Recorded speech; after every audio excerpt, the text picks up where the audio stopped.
On this episode of Metro Edition, we take a look at Louisville's future, 25 years down the road. And we also take a look at how Louisville honors the men and women of the armed forces, all on this episode of Metro Edition.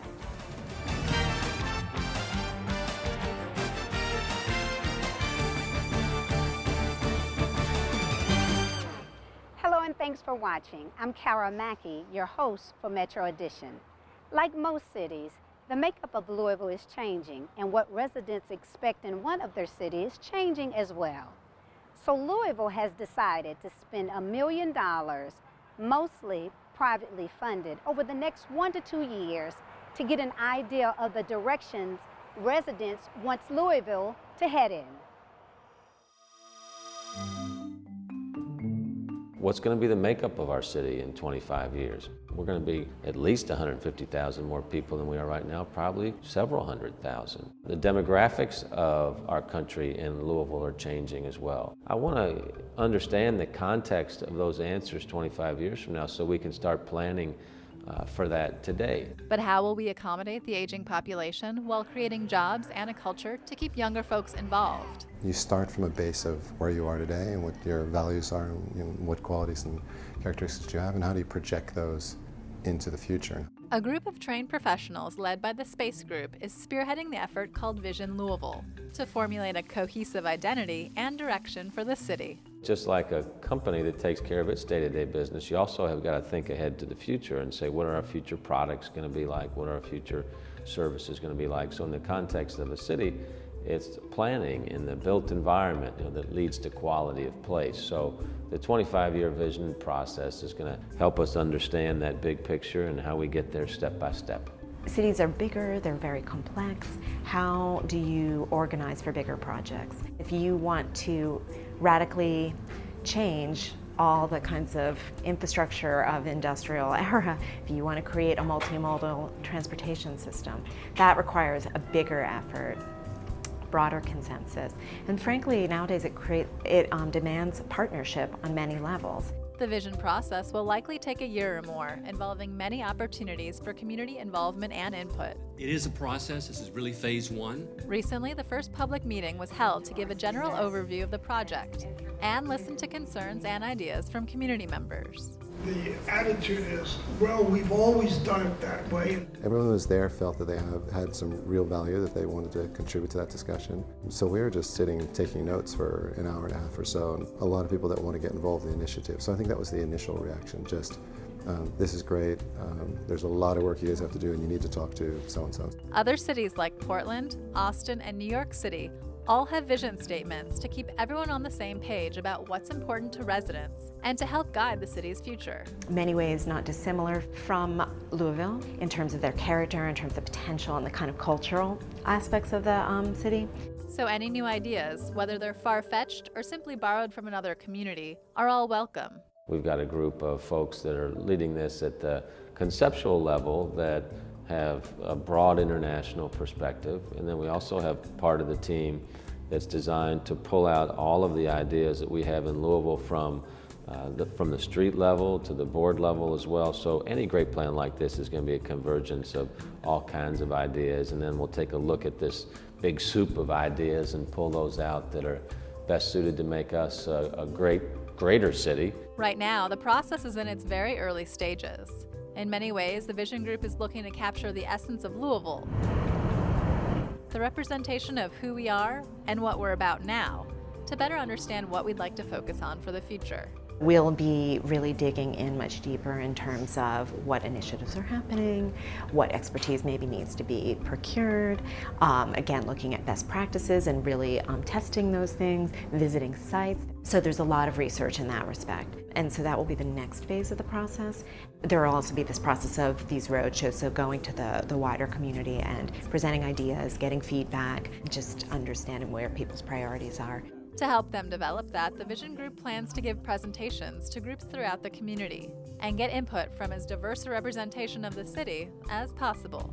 Our city, in a very real sense, is competing with cities around the world for talent, whether it be kids of citizens of Louisville or people that we're trying to attract into town. So creating a quality of place is really, in the end, a very personal issue for every family in our city, so we can develop this place where their kids say, I want to live here.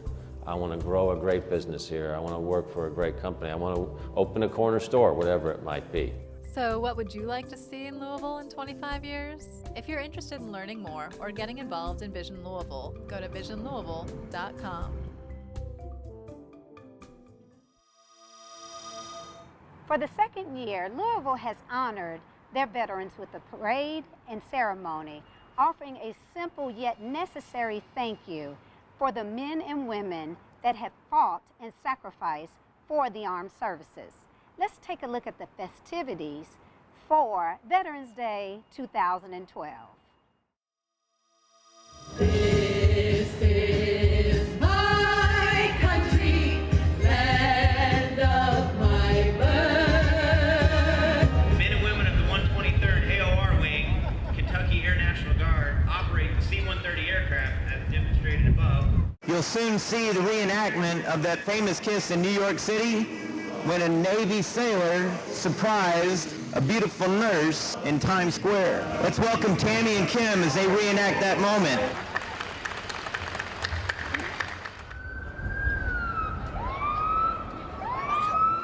We're just really delighted to be in a position where we can honor the vets here in our city. Last year was the first Veterans Day parade, and as long as anybody could remember. And so a lot of folks were just really emotional about it. Thank you for serving. Some of the Vietnam vets, it was the first time they'd been thanked on their way home. So we said, let's keep making it bigger and better. Thanks for coming out today. Appreciate y'all being here. It happened today with bigger crowds, more participants than last year.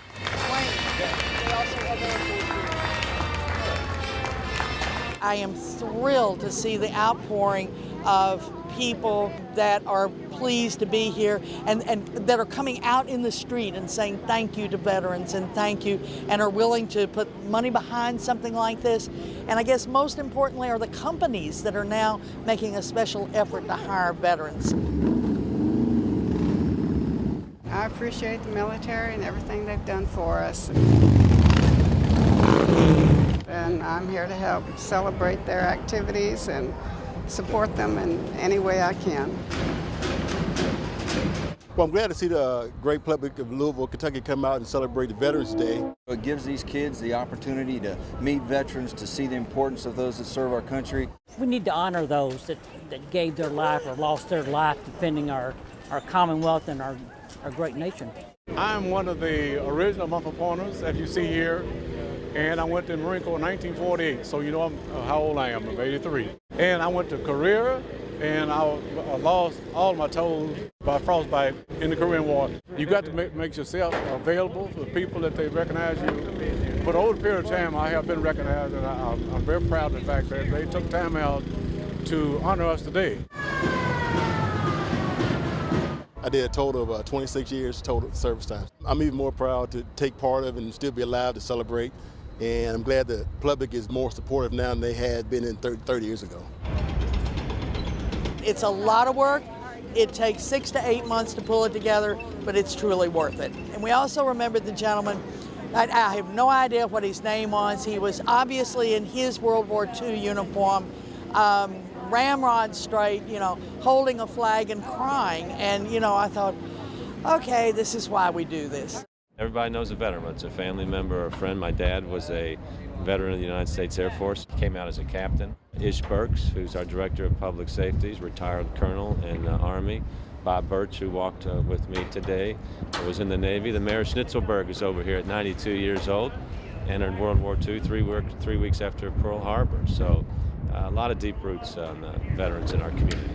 Proud to be Americans, and anything we can do for our country as far as service, we should be able to step right up and do that for our country. This is one area of American life that is truly bipartisan, and we all recognize the sacrifices that our veterans are making and want to make sure that we return the obligation, or meet the obligation we have to them. And I'm proud to be an American, where at least I know I'm free, and I won't forget the ones who died who gave that right to me. They very much are an ambassador, every one of them, of the American way. This day is all about celebrating that.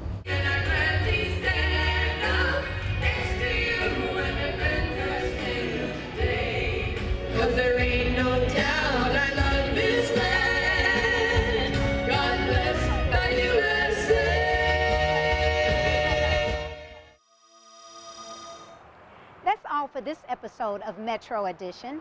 For more Metro Edition and other originally scheduled programming on Metro TV, please visit www.louisvilleky.gov/Metro TV. Thanks for joining us. And remember, stay connected to your city, your life, and your Louisville on the nationally award-winning Metro TV and by following us on Facebook and Twitter. That's all for now. I'm Cara Mackey. Make it a great day.